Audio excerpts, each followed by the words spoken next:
शुरुआत किया जाए बेटा। गुड मॉर्निंग सभी लोगों को।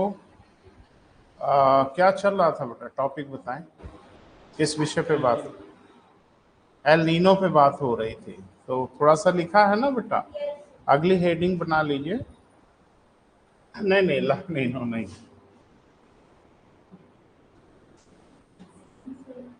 इंसो, या इसी को हम लोग कभी कभी शार्ट में बोलते हैं बेटा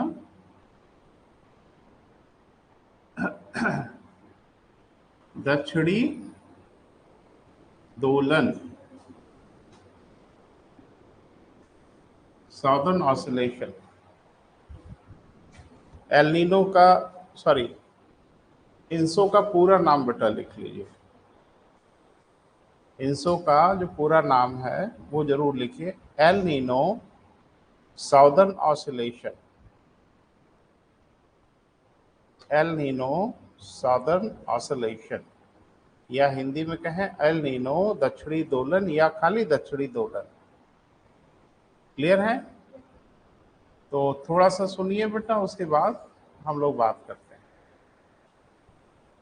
एक्चुअल में ये दक्षिणी दोलन सिर्फ इसलिए कहा जाता है बेटा, ये सारा जो मामला है वो किधर है, साउदर्न हेमिस्फीयर का, इधर का मामला। मुझे लगता है पेरू भी इधर ही है, दक्षिण अमेरिका भी गौर से देखो तो साउदर्न हेमिस्फीयर में ही है। यहाँ कुछ गड़बड़ी होती है बेटा, वो गड़बड़ी क्या होती है उसी को समझना है। लेकिन पहली बार इसका जो अध्ययन किया था वो अध्ययन किया था 1923 में गिलबर्ट थॉमस वॉकर ने, पूरा नाम था उनका, थोड़ा शुरुआत करें, लिखें। 1923 में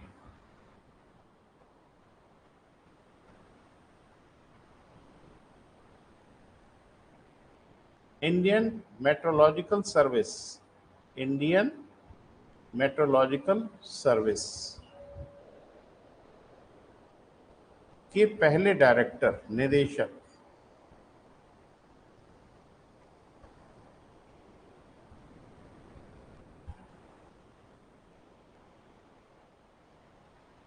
कौन बेटा? गिलबर्ट थॉमस वॉकर नाम है उनका, गिलबर्ट थॉमस वॉकर ने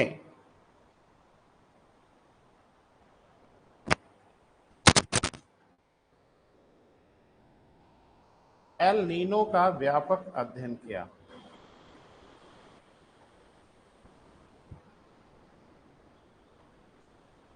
एल नीनो का व्यापक अध्ययन किया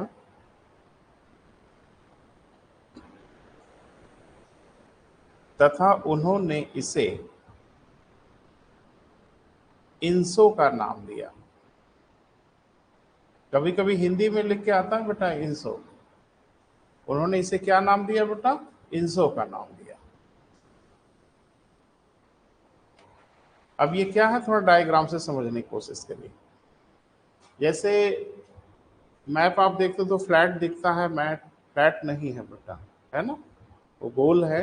तो आप देख रहे हो दक्षिण अमेरिका इधर दिख रहा है, ऑस्ट्रेलिया उधर दिख रहा है ना।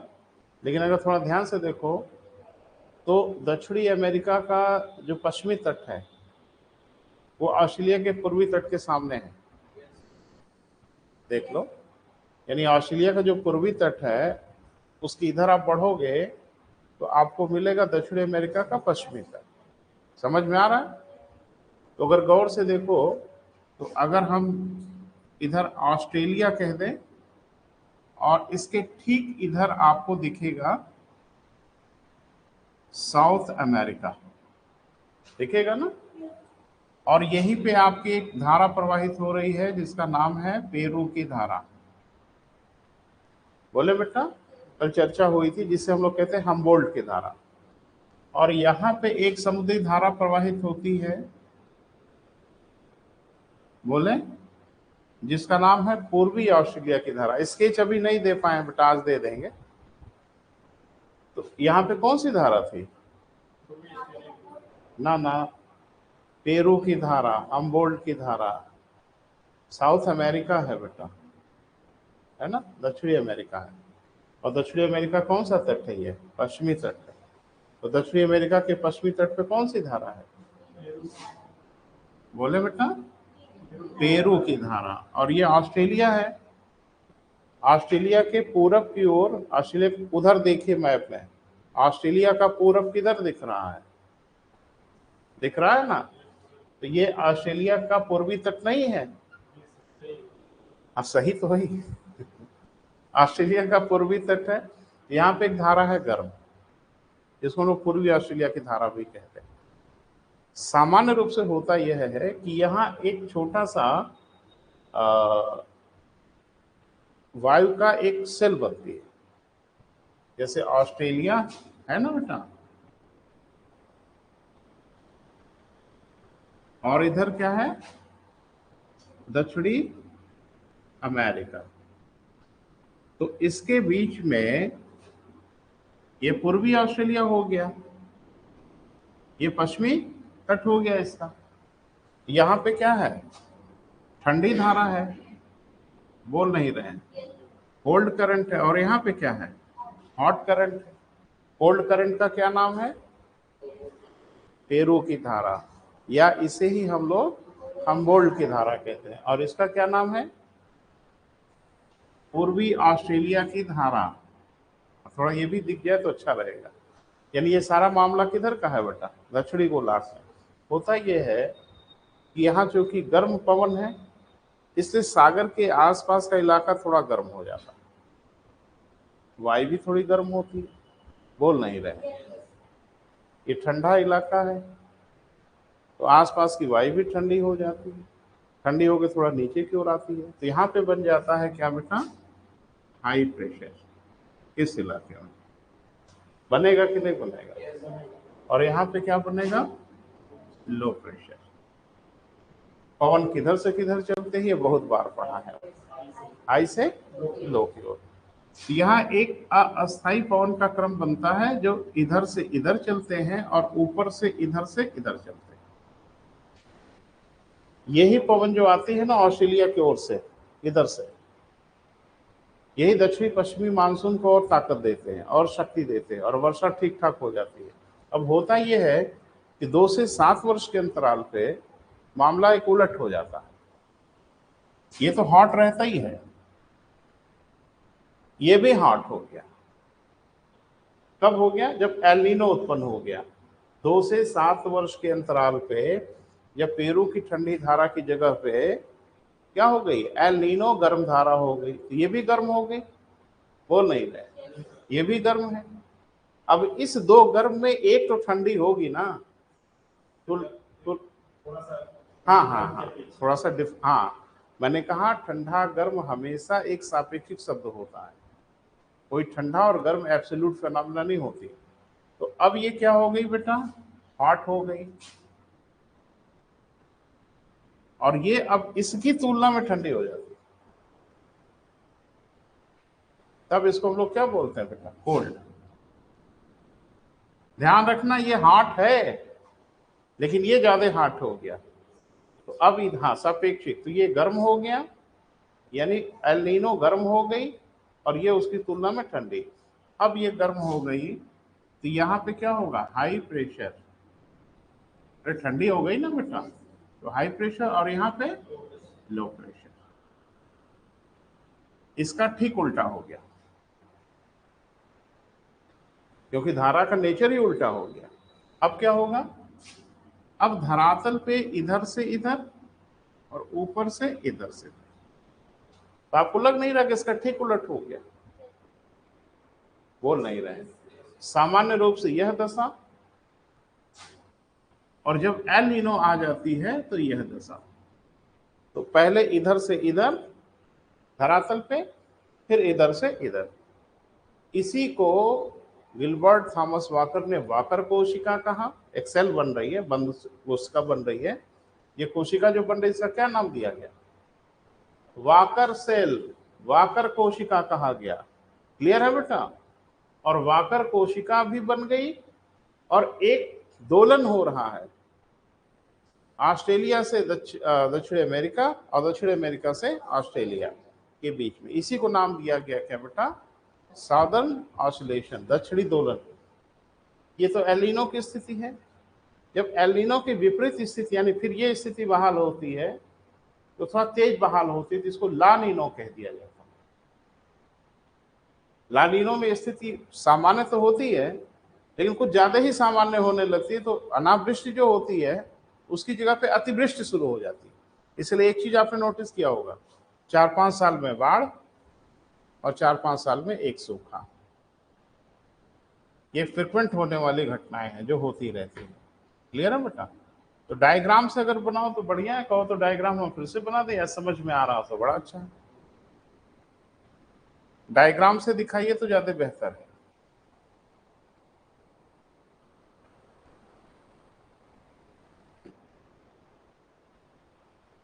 थोड़ा बड़ा डायग्राम दिखाइएगा।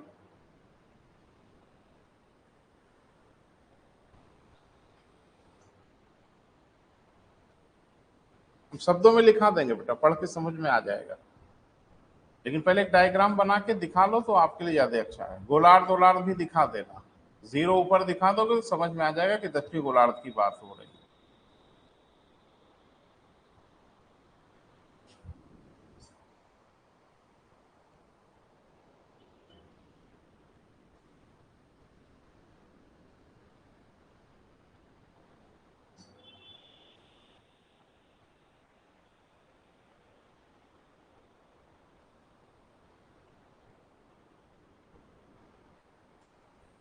समझने में कहीं असमंजस होगा बेटा तो पूछ लेना।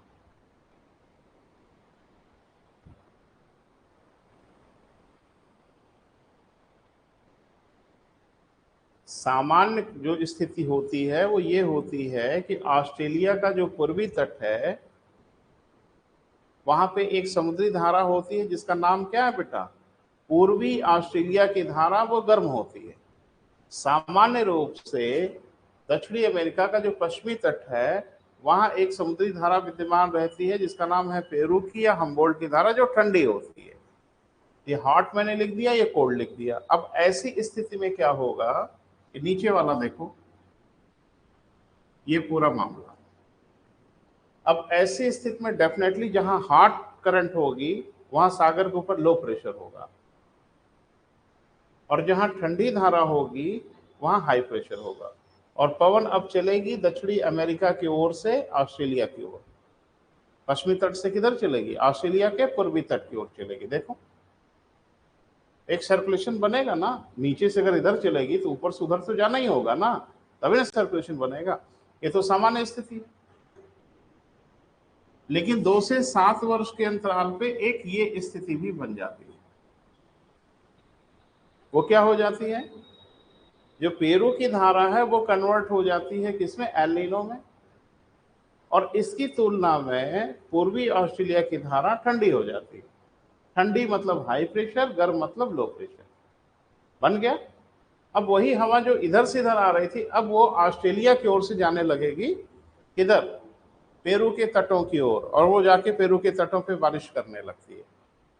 जब एलिनो आता है तो पेरू के तटों पे बारिश होती है। क्लियर है बेटा? तो जब इधर से उधर चली जाएगी तो आपके यहाँ कहाँ बारिश होगी? उस असमंजस में दिख रहा है, नहीं दिख रहे हो तो सामने मैं खड़ा हूं, और नहीं असमंजस लेके चले जाएंगे बाहर तो फिर और असमंजस हो जाएगा। क्लियर है? कोई शक, कोई सुबह? नहीं? बड़ा अच्छा है भाई, बड़ा अच्छा मैंने समझा दिया आपको। अगर ऐसा है तो मैं अपनी पीठ ठोक लूं, वेल डन, पहली बार में ही सब कुछ क्लियर हो गया। चलिए अब शब्दों में लिखिए, लिखिए सामान्य रूप से, सामान्य रूप से दक्षिणी अमेरिका के पश्चिमी तट पर,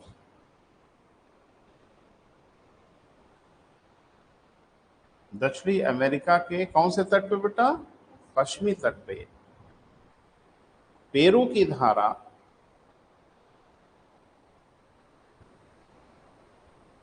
ऑब्लिक लिखिएगा, हम्बोल्ट की धारा, और ब्रैकेट में जरूर उसका कैरेक्टर लिख लीजिएगा, ठंडी धारा। ब्रैकेट में लिखिए ठंडी धारा का प्रभाव रहता है, का प्रभाव रहता है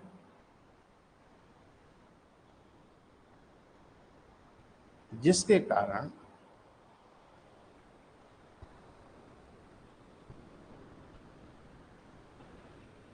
दक्षिणी गोलार्ध में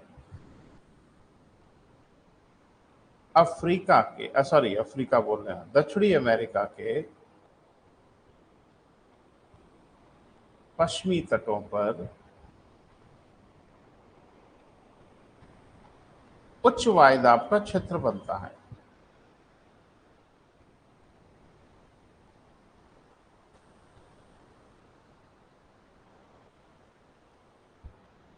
अब ये बात किसी को समझ में ना आ रही हो तो बेटा बात कर लो, लिखो मत खाली। बहुत सिंपल सी बात है, अगर ठंडी धारा होगी तो आसपास की हवा भी ठंडी होगी, हवा ठंडी होगी डेंसिटी बढ़ेगी, डेंसिटी बढ़ेगी भारी होगी, भारी होगी नीचे की ओर उतरेगी, और नीचे अगर वो आई तो वायुदाब बढ़ेगा। हमेशा ध्यान रखना, ठंडी जगहों पे वायुदाब हाई होगा और गर्म जगहों पे वायुदाब निम्न होगा। ठीक इसी समय ऑस्ट्रेलिया के पूर्वी तट पे गर्म समुद्री धारा, वो हमेशा गर्म ही रहती है। अब तुलनात्मक रूप से ठंडी हो जाती है कभी, वो बात अलग है। तो गर्म समुद्री धारा क्या नाम देते हैं बेटा? पूर्व, यही भूगोल में यही नाम ही है इसका, पूर्वी ऑस्ट्रेलिया की धारा, इसका कोई और नाम नहीं है। ठीक है बेटा, ये क्या होती है? गर्म होती है। गर्म होगी तो लो प्रेशर होगा। और बड़ी मजेदार बात है कि ऑस्ट्रेलिया का पूर्वी तट और दक्षिणी अमेरिका का पश्चिमी तट आमने सामने है। मैप में दिख नहीं रहा होगा, जबकि ऑस्ट्रेलिया का पूर्वी तट और दक्षिणी अमेरिका का पश्चिमी तट एकदम आमने सामने है। घर पे देखने की कोशिश करिएगा। अब यहाँ पे क्या है बेटा? गर्म धारा है तो लो प्रेशर होगा। पवन किधर से किधर चलते हैं? हाई प्रेशर से लो प्रेशर। तो सामान्य क्रम तो यही है, और यही पूरा का पूरा मानसून को क्रिएट भी करते हैं। मानसून के क्रम को अब इधर से जब आएगा, एक्चुअल में इसका मूवमेंट, अब ये यहां से काट दो ना मैप को और इसको ले जाकर उधर रखो तो इसके ठीक सामने यही दिखेगा। क्लियर है? तो सामान्य रूप से जो मूवमेंट होता है वो इधर से ऑस्ट्रेलिया को इस तरफ, और पूरा साउथ ईस्ट एशिया और पूरा भारत और इससे प्रभावित होता है। मानसून में वर्षा हो जाती है। क्लियर है? लेकिन बीच में 2 से 7 वर्ष के अंतराल पे स्थिति उलट हो जाती है, और उलट हो जाएगी तो पवन इधर से इधर चलेगी कि अब इधर से उधर जाएगी? बोल नहीं रहे। अब तो जब ये स्थिति बन जाएगी तो अब तो इधर से उधर की ओर चलेगी, यानी ऑस्ट्रेलिया की ओर से जाएगी दक्षिणी अमेरिका की ओर। तो फिर आपकी ओर कहां से बारिश होगी? क्लियर है बेटा? लिखें। वहीं ऑस्ट्रेलिया की मैप को देख के महसूस करिए बेटा, वहीं ऑस्ट्रेलिया के पूर्वी तटों पर प्रवाहित होने वाली समुद्री धारा, जिसे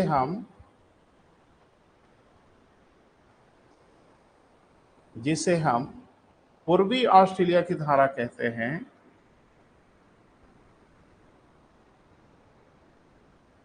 गर्म होती है।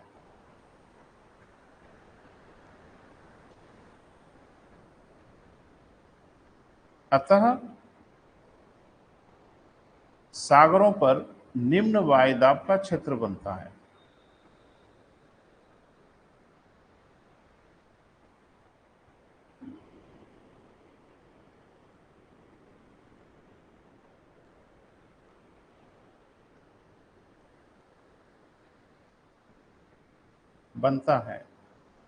ठीक है बेटा? अब थोड़ा सा पैरा चेंज करके क्लेरिफाई करो ताकि आपको समझ में आए। लिखें, ऑस्ट्रेलिया का पूर्वी तट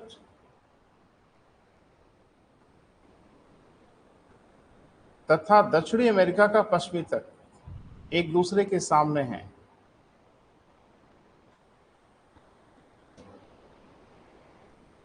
ऑस्ट्रेलिया का पूर्वी तट तथा दक्षिण अमेरिका का पश्चिमी तट एक दूसरे के क्या है बेटा? सामने हैं। अब मैप देख के महसूस करिए कि क्या सही में सामने है। नहीं, देर तक देख लीजिए, आराम से देख लीजिए। मैंने क्या कहा, ऑस्ट्रेलिया का पूर्वी तट और दक्षिणी अमेरिका का पश्चिमी तट आमने सामने है। महसूस हो रहा है? क्योंकि मैप बनाने का जो सिस्टम है हम लोगों का, प्रशांत महासागर के बीच में से काट देते हैं। एक बार अटलांटिक महासागर के बीच में से काट के देखिए मैप को, और इस इलाके को उधर पेस्ट करके देखिए, एकदम आमने सामने साफ दिखेंगे। क्योंकि धरती गोल है तो कहीं ना कहीं से काट के फ्लैट तो करना ही पड़ेगा। तो हम लोग काट देते हैं कहाँ, प्रशांत महासागर से। आप अटलांटिक से काट दो ना, और इस हिस्से को फिर इधर जब लगाओगे तो मुझे लगता है पूर्वी ऑस्ट्रेलिया और पश्चिमी दक्षिणी अमेरिका एक दूसरे के आमने सामने होंगे। मुझे लगता है क्लियर हो रहा है। अगर ना क्लियर हो ना तो कैंची ही लगा देना, है ना। घर पे जाके मैप खरीद के कैंची से बीच में काट दो और इसको उठा के उधर जोड़ दो, पेस्ट कर दो, बात बन जाएगी। तो प्रशांत महासागर पूरा दिखेगा, अटलांटिक बीच में से कटा दिखेगा। क्या परेशानी है? क्लियर है? बारड़ी से मत करिएगा, महसूस तो हो ही रहा है। लिखिए, परिणाम स्वरूप दक्षिणी गोलार्ध में, परिणाम स्वरूप दक्षिणी गोलार्ध में पवन का एक स्थानीय क्रम विकसित हो जाता है, लोकल पैटर्न डेवलप हो जाता है, स्थानीय क्रम विकसित हो जाता है।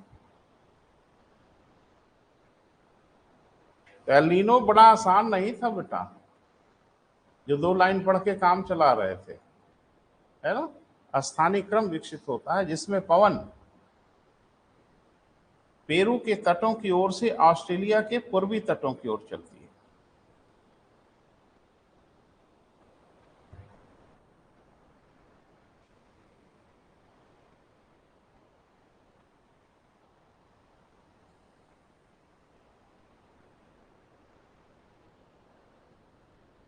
ऑस्ट्रेलिया के पूर्वी तटों की ओर चलते हैं, जो दक्षिणी पश्चिमी मानसून को और शक्ति देते हैं।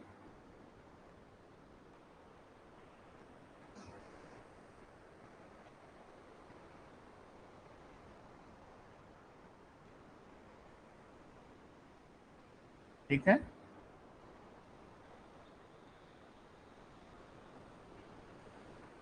और शक्ति देते हैं और पावर देते हैं,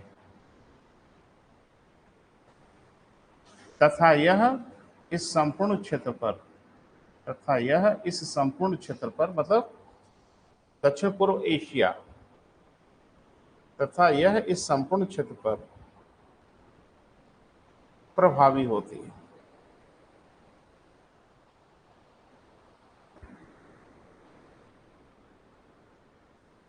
ठीक है, परिणाम स्वरूप इन क्षेत्रों में अच्छी वर्षा होती है। परिणाम स्वरूप इन क्षेत्रों में अच्छी वर्षा होती है।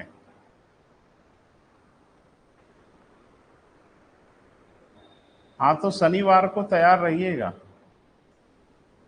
ठीक है। हाँ, पहले से ही बता दे रहे हैं, आज तो बुधवार है ना, शनिवार तक रेडी रहिएगा, भूगोल का एक टेस्ट होगा आपका, ठीक है बेटा। हाँ, चले। और फिर पैरा बदलिए, फिर पैरा चेंज करिए। लिखिए 2 से 7 वर्ष के मध्य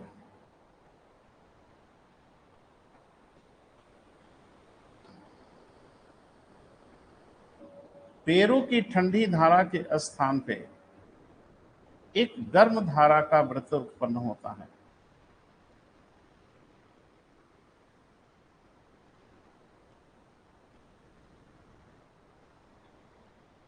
एक गर्म धारा का वृत्त उत्पन्न होता है,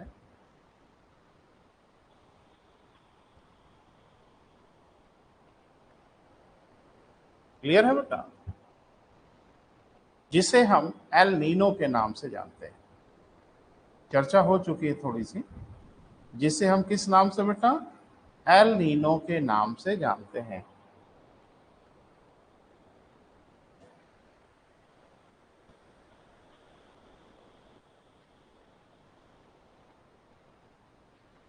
तुलनात्मक रूप से इसका तापमान, तुलनात्मक रूप से इसका तापमान पूर्वी ऑस्ट्रेलिया की धारा से, तुलनात्मक रूप से इसका तापमान पूर्वी ऑस्ट्रेलिया की गर्मधारा से अधिक होता है।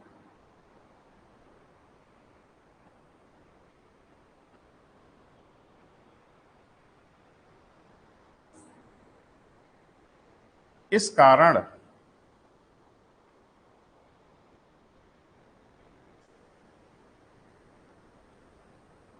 ऑस्ट्रेलिया के पूर्वी भागों में उच्च वायुदाब, समझ में आ रहा है ना बेटा? इस कारण ऑस्ट्रेलिया के पूर्वी भागों में उच्च वायुदाब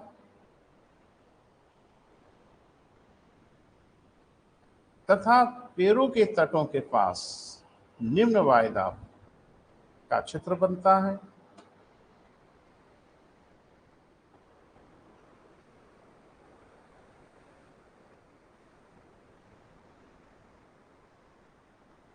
ठीक है,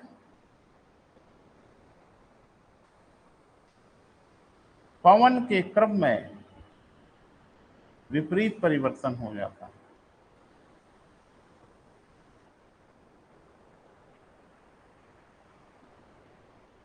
विपरीत परिवर्तन हो जाता है। ठीक है बेटा, वो क्या हो जाता है थोड़ा शब्दों में लिख लें, ज्यादा अच्छा है। लिखें, अब पवन का प्रवाह ऑस्ट्रेलिया के पूर्वी तटों की ओर से, ऑस्ट्रेलिया के किधर बेटा? पूर्वी तटों की ओर से पेरू के तटों की ओर होने लगती है।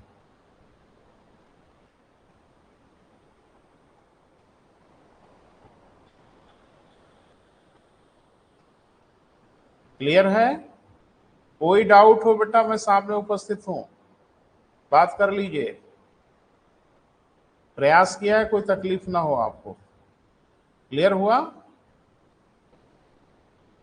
अच्छा, तो या देख रहे हो आप, एक बार पेरू के तट से ऑस्ट्रेलिया की ओर और फिर एक बार ऑस्ट्रेलिया से पेरू के तट की ओर। ये क्या हो रहा है? एक दोलन हो रहा है, ऑसिलेशन हो रहा है।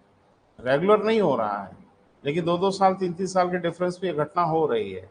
हो रही है ना बेटा? लिखें पैरा चेंज करके। गिलबर्ट थॉमस वॉकर ने इसी घटना को दक्षिणी दोलन कहा। गिलबर्ट थॉमस वॉकर ने इसी घटना को दक्षिणी दोलन या इंसो का नाम दिया।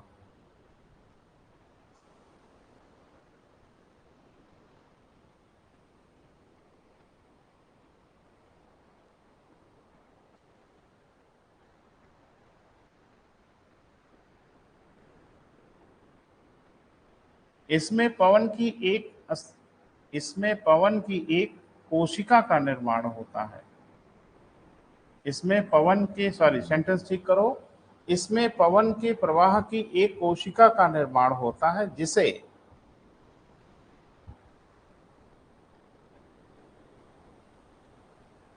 वाकर सेल या वाकर कोशिका का नाम दिया गया।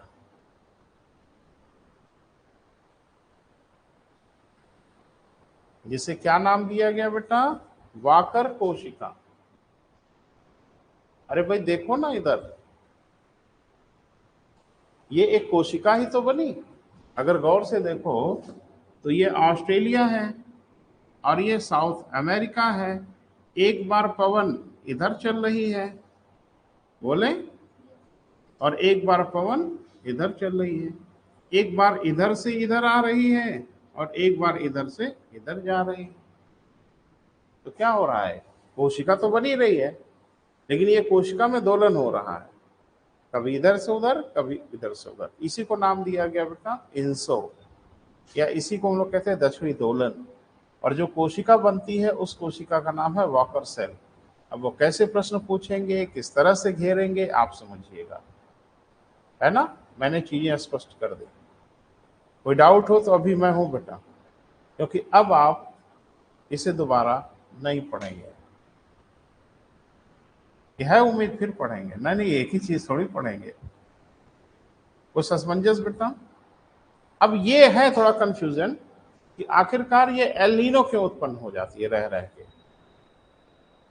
तो इसको लेके सारे लोग बड़े असमंजस में हैं, कोई कुछ भी बोलने की दशा में नहीं है। जब कुछ बोलने की दशा नहीं होती तो एक बहाना हम लोग पहले से परमानेंट रखते हैं। जैसे अभी भारत में कोई बड़ी घटना हो जाए, आतंकवादी या कुछ भी इस तरह की, तो सीधा ठीकरा फोड़ेंगे हम पाकिस्तान के साथ। इसके पीछे पाकिस्तान रहे चाहे ना रहे, लेकिन ठीकरा फोड़ते हैं ना। तो ऐसे ही धरती पे बहुत ढेर सारी भौगोलिक घटनाएं ऐसी होती हैं जिसकी हम व्याख्या नहीं कर पाते या ढंग से नहीं समझ पाते, तो ठीकरा फोड़ते हैं सिर्फ ग्लोबल वार्मिंग पे। तो कह देते हैं कि सब घटना के पीछे क्या जिम्मेदार है बेटा, ग्लोबल वार्मिंग। क्लियर है। अब कैसे सीधे सीधे जिम्मेदार है, ये जांच की विषय है, ठीक है। बोलते हैं ना नेता लोग या पुलिस वाले कहते हैं कि अभी कुछ स्पष्ट नहीं बोलेंगे क्योंकि ये जांच का विषय प्रथम दृष्टिया ऐसा लग रहा है। तो प्रथम दृष्टिया लग रहा है ग्लोबल वार्मिंग, वजह अभी पकड़ में आई नहीं क्या है, लेकिन ऐसा होता रहता। क्लियर है बेटा। एक हेडिंग और बना लो, ला नीनो।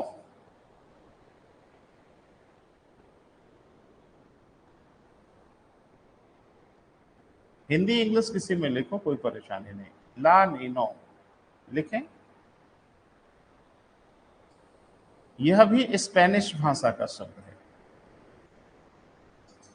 ला नीनो भी किस भाषा का शब्द है बेटा, स्पेनिश भाषा का शब्द है।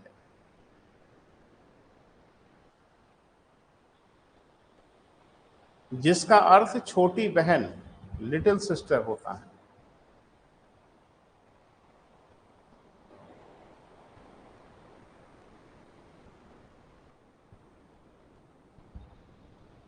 हो गया बेटा।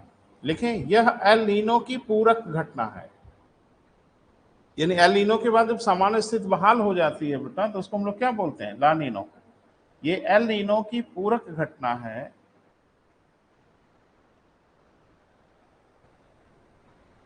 अर्थात जब पूर्व स्थिति बहाल होती है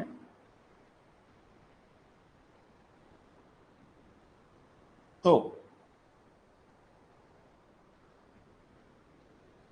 दक्षिण पूर्व एशिया में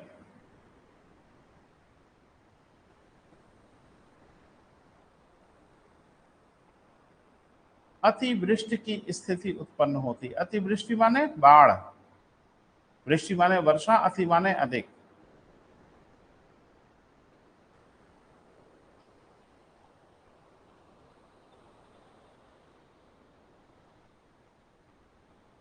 क्लियर है बेटा। कुछ आना बोलते चलिए तो सही। क्लियर हुआ, कोई डाउट, रंच मात्र भी, कहीं दाग धब्बा। देखो तरीका यह है कि जब भी हम कुछ पढ़ें बेटा तो एकदम ट्रांसपेरेंट होना चाहिए, एकदम पारदर्शी होना चाहिए। कहीं कोई डाउट अगर है तो फिर ये डाउट धीरे धीरे कैंसर बन जाएगी, फिर आपको तकलीफ में डालेगी। तो अभी डाउट नहीं होना चाहिए। वैसे आज क्लियर हो जाता है ना, तो भी 2-4 दिन बाद तकलीफ हो जाती है, और आज ही अगर तकलीफ है तब तो समस्या बड़ी गंभीर हो जाएगी। तो आज तो क्लियर है ना बेटा। ये पूर्वी ऑस्ट्रेलिया और दक्षिणी अमेरिका के पश्चिमी तटों के बीच की घटना है ना। और ये घटना उत्पन्न होती है एल नीनो के कारण। एल नीनो ना आती तो सब कुछ नॉर्मल रहता और परमानेंट रहता, लेकिन चूंकि एल नीनो आके बीच बीच में खेल बिगाड़ती रहती है, इसलिए पूरा उठा पटक हो जाता है बेटा मानसून में। क्लियर है, आगे बढ़िए। समुद्री धाराओं का प्रभाव, ये सब ज्यादा महत्वपूर्ण है बेटा परीक्षा के दृष्टिकोण से।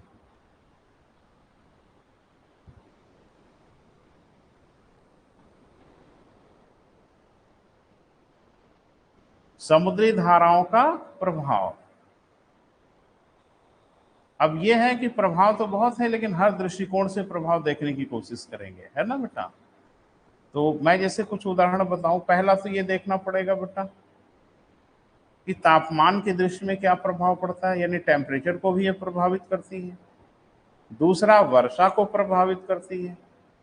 तीसरा आर्थिक आयाम को भी निर्धारित करती है। कम से कम 3 क्षेत्रों पे तो अध्ययन करना ही होगा। तो पहला लिख लें बेटा, तापमान की दृष्टि से।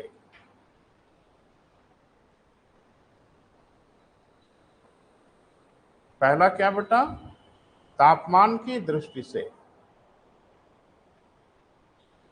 तो इसका क्या मतलब है बेटा, तापमान की दृष्टि से?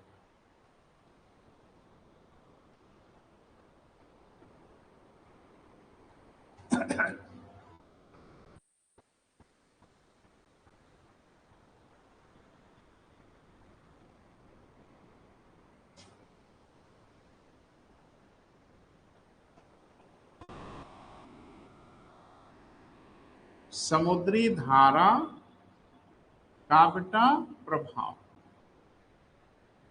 कुछ इम्पैक्ट होता है। और ये मुझे लगता है परीक्षा के दृष्टिकोण से कुछ ज्यादा ही जरूरी है, ये ज्यादा इंपॉर्टेंट है। आप नहीं समझ पाते, आपको लगता है धारा का नाम वाम याद कर ले, ठीक है, वो तो याद करना ही है, जरूरी है, ये ज्यादा जरूरी है। तो पहला मैंने क्या कहा बेटा, तापमान की दृष्टि से। इसका क्या मतलब है? मतलब बिल्कुल साफ है, कोई इसमें बड़ा पहेली नहीं है। अगर मान लीजिए गर्म क्षेत्रों में ठंडी धारा बहती हो, मान लें थोड़ी देर के लिए, तो डेफिनेटली उस इलाके के टेम्परेचर को रिड्यूस करेगी। और ठंडे क्षेत्रों में अगर कोई गर्म जल धारा जा रही होगी तो ऑब्वियस विषय वस्तु है, उस इलाके के टेम्परेचर को थोड़ा सा रेज ही कर देगी, कम तो करेगी नहीं। इसका प्रभाव बहुत साफ साफ देखने को मिलता है। तो थोड़ा शब्दों में लिखिए, फिर व्याख्या करते हैं। लिखें,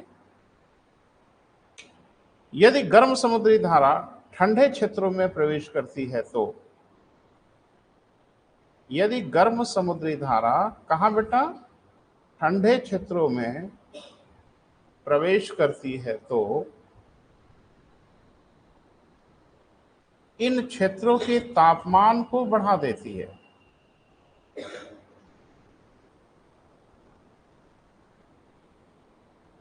इन क्षेत्रों के तापमान को क्या कर देती है, बढ़ा देती है।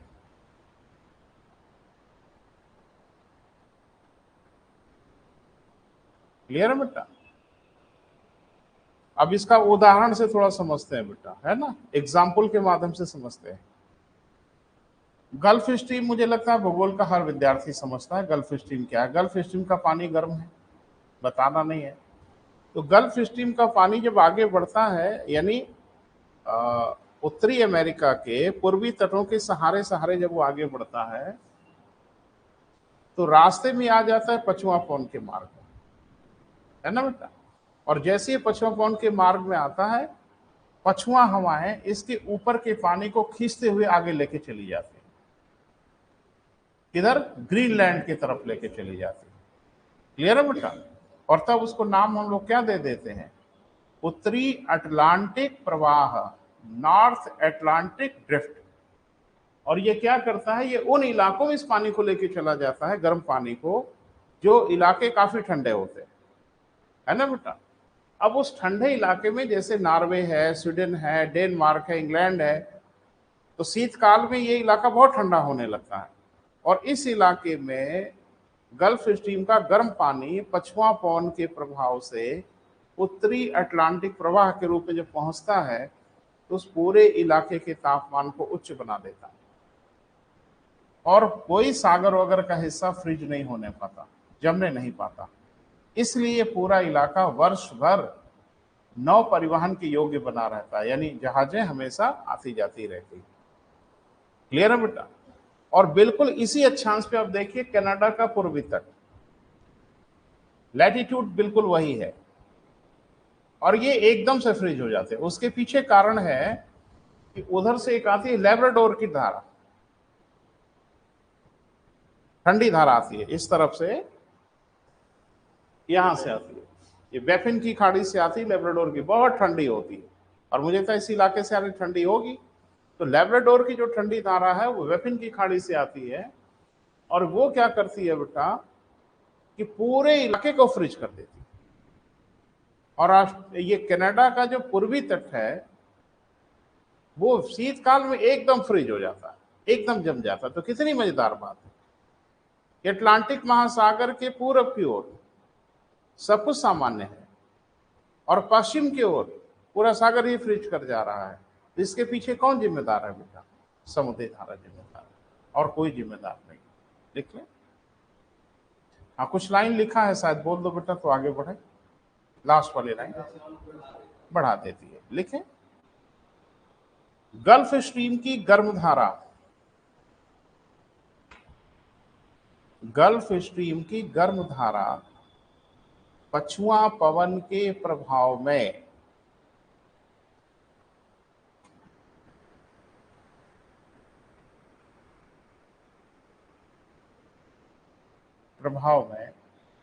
उत्तरी अटलांटिक प्रवाह के रूप में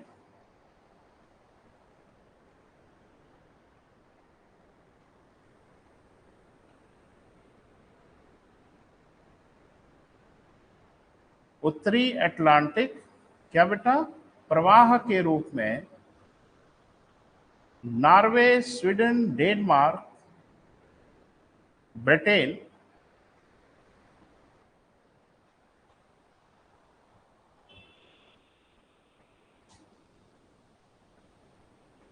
तथा उत्तर सागर तक पहुंच जाते, नॉर्थ सी।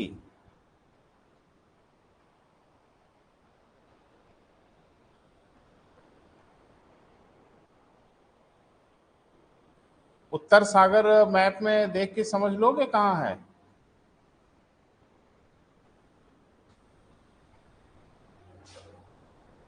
ये बेटा है ना, ब्रिटेन है और स्कैंडिनेवियन कंट्री है ना, इसके बीच में एक सागर है जिसका नाम है क्या बेटा? नॉर्थ सी। पूरा पानी उस इलाके में चला जाता है और पूरे इलाके में स्पेशली नॉर्थ सी वगैरह में ये पूरा पानी उसका पहुंच जाता है। किसका? गल्फ स्ट्रीम का गर्म पानी। अब गर्म पानी पहुंचेगा, मुझे लगता है करामात तो अपनी करेगा ही, पहुंच जाता है, जिसके कारण शीतकाल में भी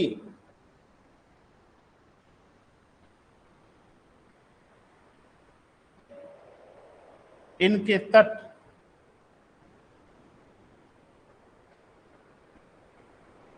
वर्ष भर नौ परिवहन के योग्य बने रहते हैं। वर्ष भर नौ परिवहन के योग्य बने रहते हैं।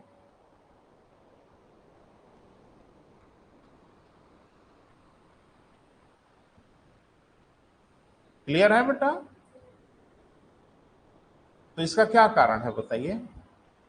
अगर ये नॉर्थ अटलांटिक ड्रिफ्ट वहां नहीं पहुंचती, यानी गर्म धारा अगर उस इलाके में नहीं पहुंचती, तो उस इलाके का टेम्परेचर नहीं बढ़ता, और टेम्परेचर नहीं बढ़ता तो उनके तट भी फ्रीज हो जाते। जो फ्रीज नहीं हो पाते जाड़े में, गर्मी में तो ठीक टेम्परेचर मिल जाता है, लेकिन जाड़े में फ्रीज होने लगते हैं, वो नहीं होते।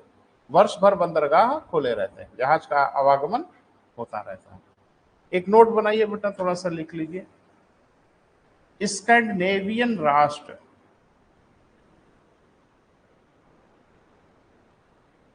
तो कोई बताए कि इनको कहते हैं स्कैंडिनेवियन कंट्री? और ग्रीनलैंड भी है।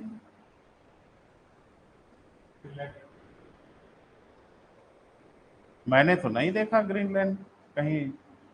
नॉर्वे, स्वीडन, डेनमार्क, आइसलैंड, यही ना? ग्रीनलैंड भी है। तो ग्रीनलैंड डेनमार्क का है। अगर आपको सूचना नहीं है तो सूचना, अगर डेनमार्क आपने बोला तो ग्रीनलैंड उसमें शामिल हो गया। तो ग्रीनलैंड किसी और का इलाका नहीं है, वो डेनमार्क का एक स्वायत्त क्षेत्र है। इसीलिए कभी कभी आप ग्रीनलैंड नहीं देखते तो घबरा जाते हैं, क्योंकि डेनमार्क अगर दिया तो ऑब्वियस सी बात है ग्रीनलैंड है ना बेटा? तो लिख लें। यह उन राष्ट्रों का समूह है जहां स्कैंडिनेवियन भाषा बोली जाती है।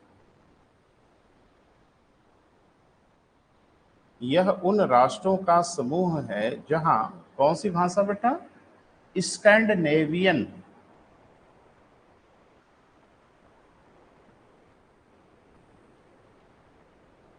तो नाम कौन कौन है बेटा? लिख जरूर लो।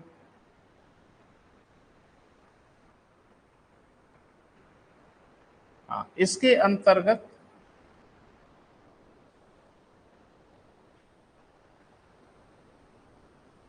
नॉर्वे, स्वीडन, डेनमार्क, आइसलैंड,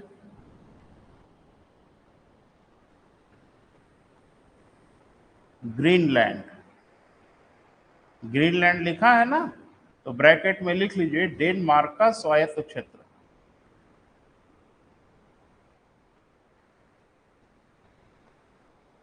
आते हैं,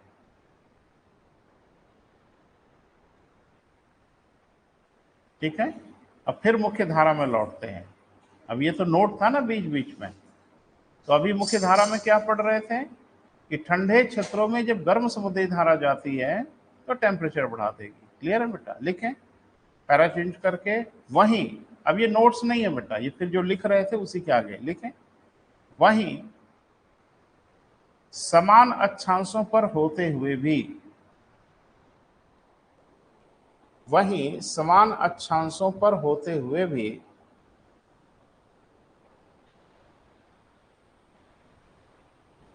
कनाडा के पूर्वी तट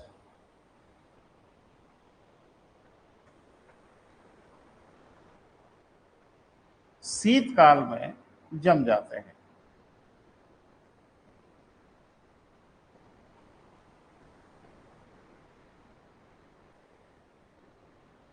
तथा नौ परिवहन योग्य नहीं रह जाते।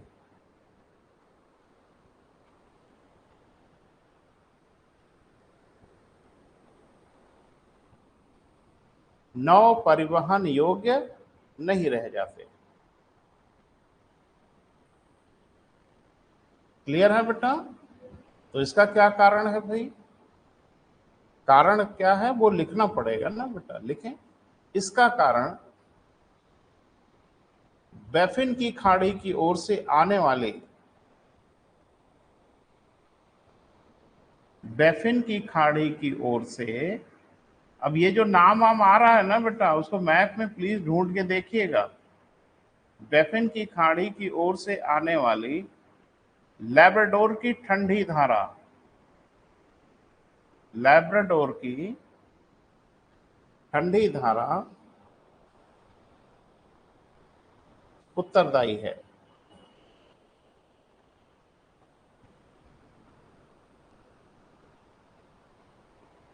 ठीक है बेटा? जो इन क्षेत्रों में शीतकाल में भी तापमान अत्यधिक घटा देती है, जो इन क्षेत्रों में शीतकाल में तापमान अत्यधिक घटा देती है।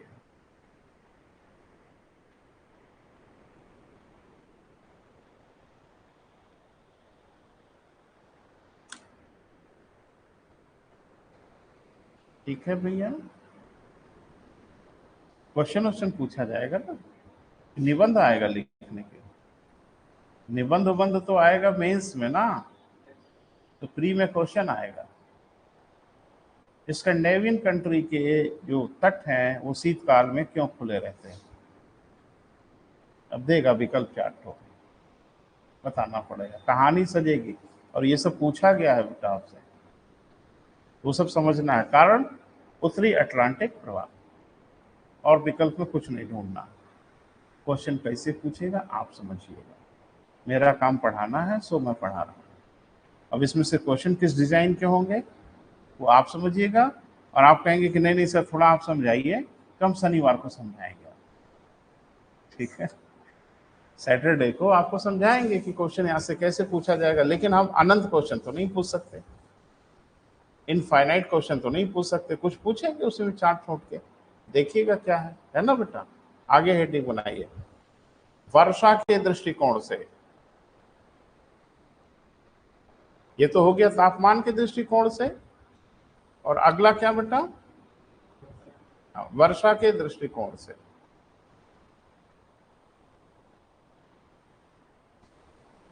तो ये क्या है बेटा? वर्षा के दृष्टिकोण से मतलब क्या है? तो एक दिन बता ही चुके थे, बार बार एक ही चीज को बताना बहुत ठीक नहीं लगता, लेकिन फिर भी अब टॉपिक आ गया तो एक बार फिर से रिपीट कर दे रहे हैं। किसी भी स्थलीय भाग के तटों पर अगर गर्म धारा होगी तो हर हाल में बारिश होगी, और किसी भी तटों के पास अगर ठंडी समुद्री धारा का प्रवाह होगा तो किसी हाल में बारिश नहीं होगी। और बारिश अगर नहीं होगी तो अच्छी बात है, बारिश ना हो, लेकिन बारिश नहीं होगी तो मरुस्थल तो लिखा पढ़ी में होगा। पूरे भूगोल में इसका मैंने कहा ना कि एक एक्सेप्शन नहीं है कि ठंडी धारा हो और मरुस्थल ना हो, ये हो ही नहीं सकता। हाँ, मरुस्थलों के अन्य कारण भी हैं, लेकिन ये वाला जो कारण हम बता रहे हैं ना, इसका तो अपवाद कहीं है ही नहीं है। अब जैसे हमारा जो मरुस्थल है, थार का मरुस्थल है, अरेबियन डेजर्ट है, गोबी का मरुस्थल है, तकलामाकन का मरुस्थल है, ये जो मरुस्थल है ये समुद्री धारा के कारण नहीं है, ये अन्य कारणों से है। लेकिन समुद्री धारा अगर है तो मरुस्थल की तो 100% गारंटी है। देख ले, यदि तटों के पास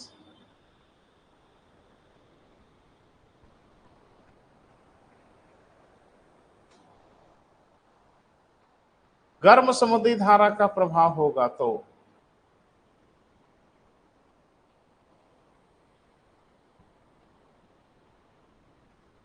उन क्षेत्रों में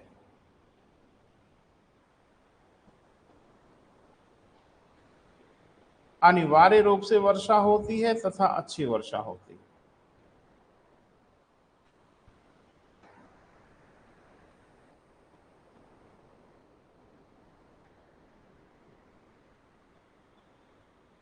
ये सब भूलिएगा मत बेटा, ये सब बहुत जरूरी चीज है। वहीं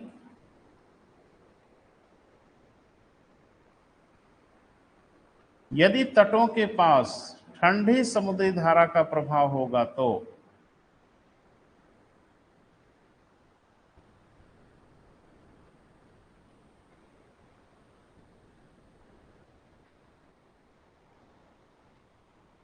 उन क्षेत्रों में वर्षा नहीं होती,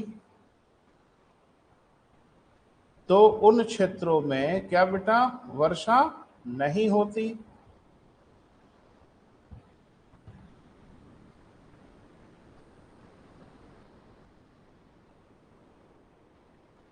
तथा अनिवार्य रूप से मरुस्थल विद्यमान होते हैं। तथा अनिवार्य रूप से क्या बेटा, मरुस्थल या डेजर्ट विद्यमान होते हैं।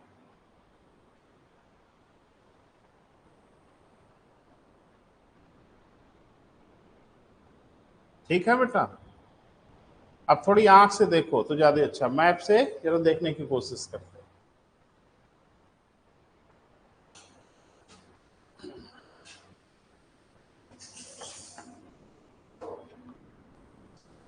अब चूंकि ये मैं मान के चल रहा हूं कि आपको थोड़ा सा आइडिया होगा, ठंडी धारा गर्म धारा कई दिन से तो बात कर रहे हैं, घर पे देखा ही होगा, और नहीं देखा होगा तो मत देखिए।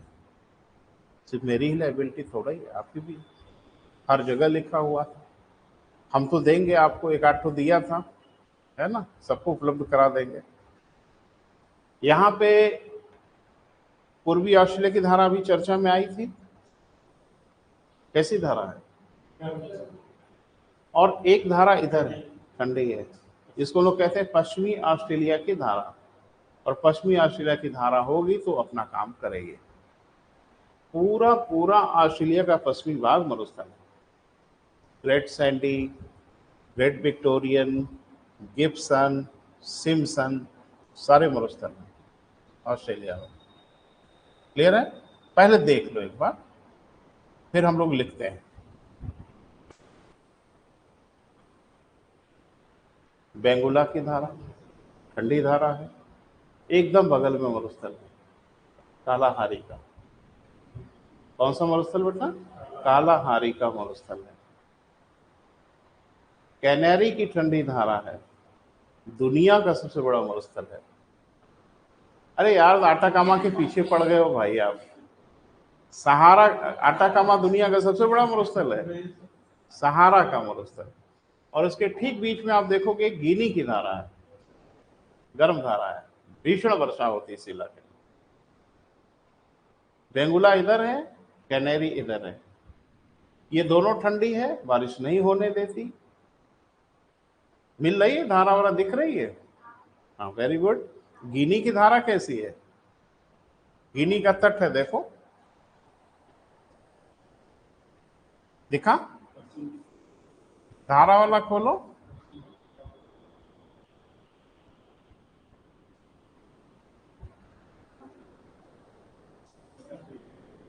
अभी तक मैप में ढूंढ ही नहीं पाए कि धारा कहां दिया हुआ है। कोई देश मिला कि नहीं? एकदम विषुवत रेखा पे देखो, अफ्रीका में पश्चिमी तट की तरफ मिला? गिनी? किधर देखना है? पश्चिम तट पे देखना है। अच्छा, पूर्वी और पश्चिमी नहीं समझ पा रहे हो? ये है इधर, यहां देखो जहां मैंने उंगली रखा है, मिल गई ना? गिनी। तो गिनी एक देश है, वहां एक धारा प्रवाहित होती है जिसका नाम है गिनी की धारा। वो गर्म होगी, देख लो, और गर्म है तो बारिश होगी, और वहां बारिश होती है, वहां कोई मरुस्थल नहीं है। क्लियर है? चलो आगे बढ़ो। फॉकलैंड की धारा दक्षिणी अमेरिका में आ जाओ, दक्षिणी अमेरिका के नीचे आ जाओ, पूर्वी तट की ओर। जब हम कहेंगे पूर्वी तो देखोगे पश्चिम की ओर, जब कहेंगे पश्चिम तो देखोगे पूर्व की ओर। दक्षिण अमेरिका के पूर्वी तट की ओर नीचे देखो, फॉकलैंड एक द्वीप है। हाँ, यूके का, वेरी गुड। तो उसी के पास एक धारा है बेटा, क्या? फॉकलैंड की धारा। कैसी धारा है? ठंडी धारा है। तो मरुस्थल तो होना पड़ेगा, पेंटागोनिया का मरुस्थल। भैया जी यहाँ है पेंटागोनिया। और आटाकामा कहाँ ढूंढ रहे थे आप? तो आटाकामा का मरुस्थल पेरू की धारा की वजह से है, और उसका नाम है आटाकामा का मरुस्थल, है ना बेटा? पेरू और चिली के आसपास है ये, यानी इस तरफ है। ठीक है? कैलिफोर्निया की धारा कैसी है?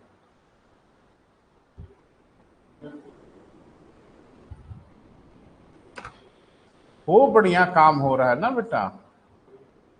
ये सब ना हो, थोड़ा आप ही मेहनत करो।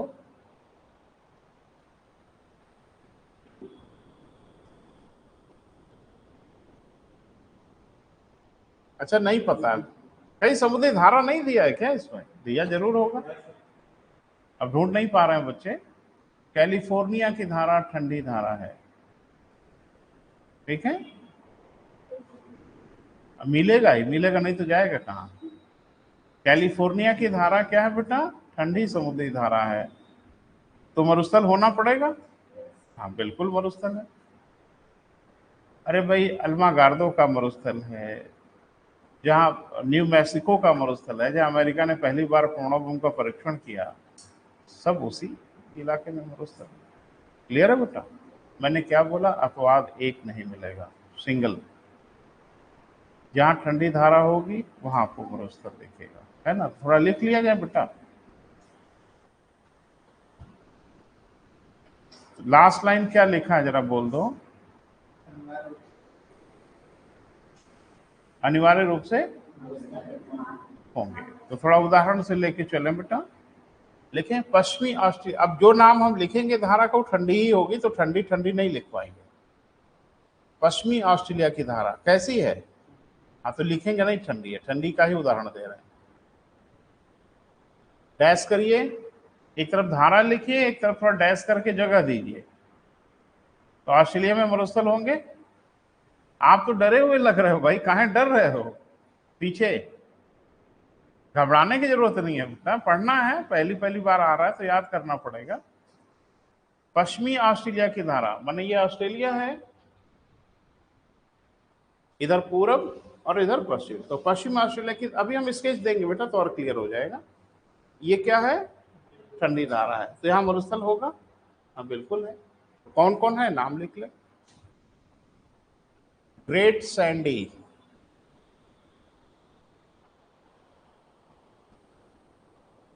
Great Victorian. मैप में जाके सब आंख से देखिएगा कहां कहां है। Great Sandy, great Victorian, Gibson, Simpson.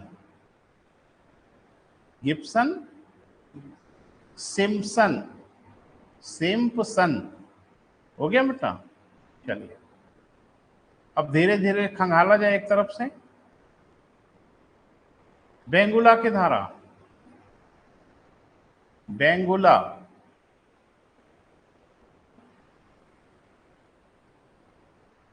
कहाँ है बेटा?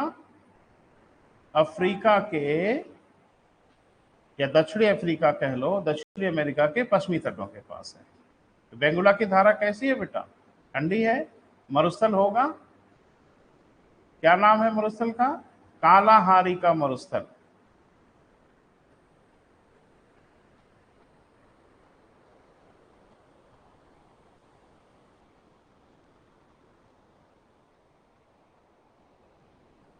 अब उत्तरी अफ्रीका की तरफ चलिए, उत्तरी अफ्रीका के पश्चिमी तटों की ओर।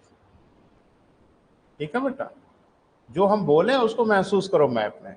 उत्तरी अफ्रीका, पश्चिमी तट, तो ये हो गया अफ्रीका का उत्तरी भाग, और इधर नहीं, इधर पश्चिमी तट। कौन सी धारा है बेटा?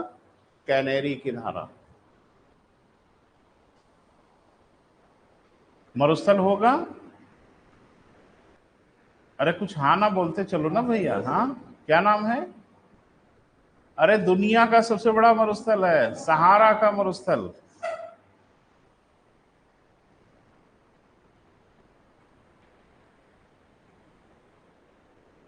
ठीक है, अब उसी लाइन में बढ़ चलिए दक्षिणी अमेरिका की तरफ। तो दक्षिणी अमेरिका के पूर्वी तट के पास एक ठंडी धारा है बेटा, जिसका नाम है क्या? फॉकलैंड की धारा। फॉकलैंड की धारा।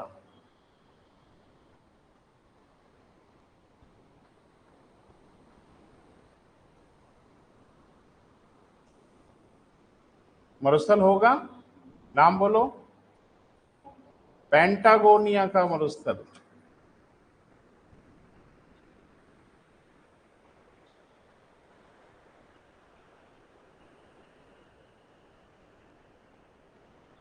पेरू की धारा। पेरू की धारा कैसी है बेटा? ठंडी। मरुस्थल होगा? नहीं। अरे नहीं का सवाल ही नहीं है, मरुस्थल बिल्कुल होगा। कौन सा बेटा? आटाकामा।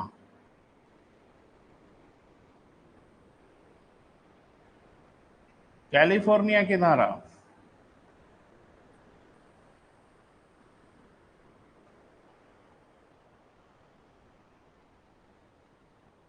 कैलिफोर्निया की धारा कैसी है? ठंडी है तो बताना नहीं है। मरुस्थल होगा? बोल नहीं रहे हैं। लिखें। अल्मागार्दो। अल्मागार्दो का मरुस्थल। New Mexico. छोटे छोटे बड़े मरुस्थल हैं। न्यू मैक्सिको, मैक्सिको नहीं, मैक्सिको तो देश हो जाएगा, उस मरुस्थल का नाम है न्यू मैक्सिको। ठीक है बेटा, सब मैप लेके बैठिए, होमवर्क करिए, है ना बेटा। अब एक बात कि इनके अलावा भी मरुस्थल है ना, तो एक नोट बना के उनका भी नाम लिख लो। जब इतने मरुस्थल लिख डाले हो तो दो एक और निपटाओ।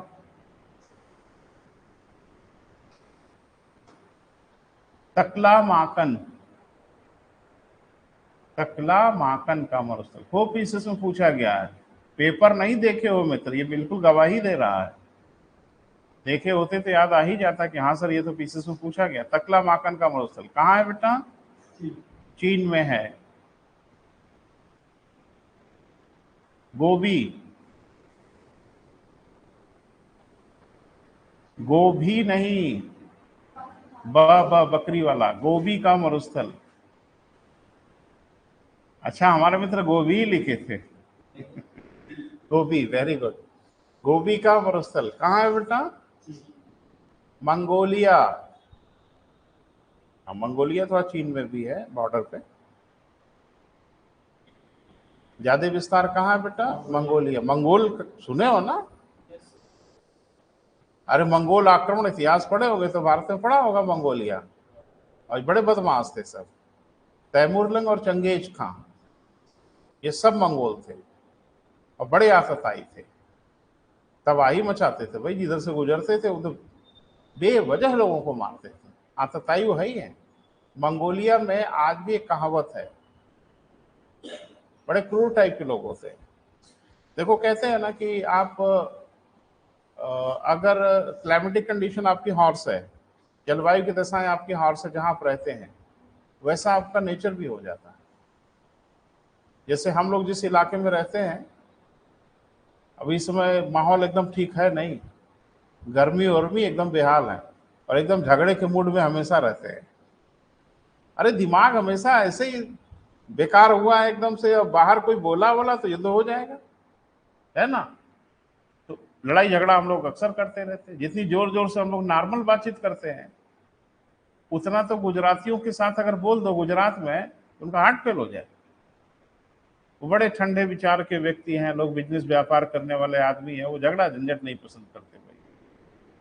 और बिजनेसमैन को ये सब चीजें बिल्कुल पसंद नहीं होती। उसको बिजनेस करना है, उसको झगड़े झंझट से कोई लेना नहीं। गुजराती बड़े शांत स्वभाव के होते हैं।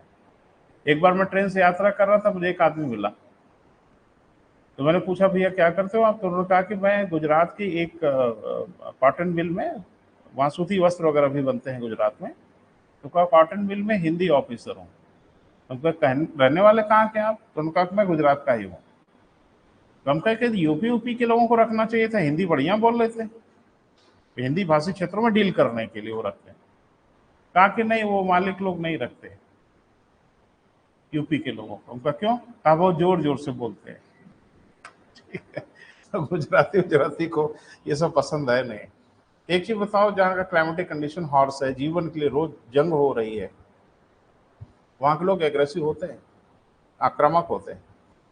आप यूरोप के लोगों को देखोगे बड़े प्लीजेंट होते हैं, बड़े खुश मिजाज होते हैं। मेडिटेरियन रीजन के लोगों को देखोगे बहुत अच्छे होते हैं, वो जिंदगी में कभी झगड़ा किए ही ना हो शायद। और यहाँ तो दिन भर में न जाने कई बार कोई भरोसा ही नहीं। कारण है क्लाइमेटिक कंडीशन बहुत अच्छी। तो मंगोलों की क्लाइमेटिक कंडीशन बहुत हॉर्स होती है, बहुत कठोर होती है, बड़ी कठोर जलवायु दशाओं में, शीत मरुस्थलों में रहते हैं वो डेजर्ट कोल्ड है बेटा, ठंडे हैं। तो जिंदगी के लिए जंग होती है बहुत बड़ी, हमेशा लड़ते रहते हैं। और मंगोलिया में एक कहावत प्रचलित, बड़े लड़ाके लोग हैं। और मुझे लगता है इतिहास पढ़िएगा आपको समझ में आ जाएगा कि मंगोल कितने बड़े लड़ाके थे। चंगेज खां का क्या आलम था, आपको लगता है पढ़ेंगे इतिहास तो क्लियर हो जाएगा। तो मंगोलिया में एक कहावत यह प्रचलित है कि अगर किसी बच्चे का जन्म होता है मंगोलिया में, अब आधुनिक हो गए वो लोग भी, तो उस बच्चे को, नवजात शिशु को गोबी के मरुस्थलों में अकेले ले जाके रख दिया जाता है,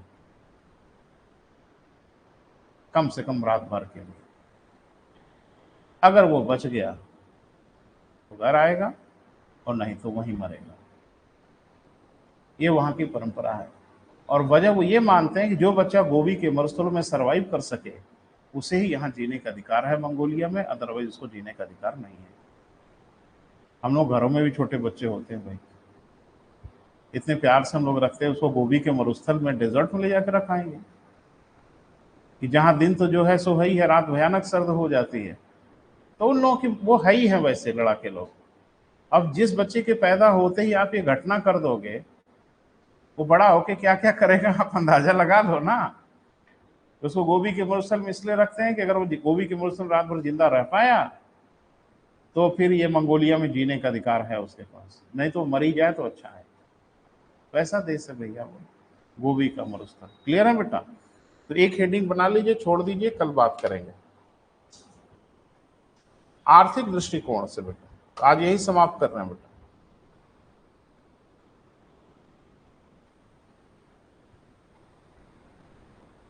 ठीक है बेटा, आर्थिक दृष्टिकोण से किसका? समुद्री धाराओं का प्रभाव, कल बात करेंगे। थैंक यू बेटा।